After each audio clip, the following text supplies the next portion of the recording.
গাড়িটা বিলকুল AC AC কিচ্ছু কাম করে না। এসি অন করার কই দিলাইলাম, এসি অন করছিও, এসি অন, কিন্তু বাইরে কম্প্রেসার চলে না, কম্প্রেসার অন হয় না, বিলকুল গাড়ি এসি কাম করে না, খালি হাওয়া আয়।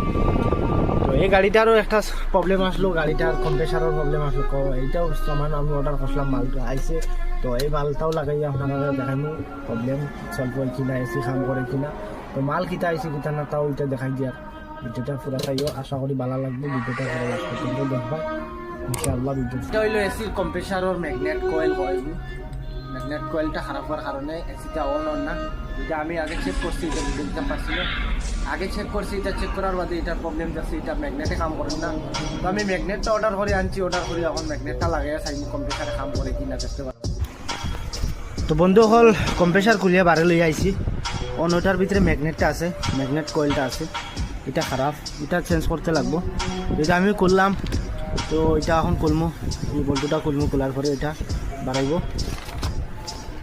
করলাম, অবস্থাটা বহুত খারাপ, এটা বেয়ারিংও গেছে কি, এটা খালি বুড়া বারোর লগিয়া মেইন মাল ধরাইনি জ্বলি গেছে, কিলা জ্বলিয়ে ফুলি ফুলি উঠি গেছে, প্রবলেম। অবস্থা খারাপ হয়ে গেছে, ও দেখতে পারা সারা জ্বলি গেছে, জ্বলিয়া ফিরিয়ে মানে একদম ফুলি ফুলি উঠে গেছে দেখাই। তো ওগো খারাপ হওয়ার কারণে কম্প্রেসার অন হয় না। তো একটা এখন লাগাইমু।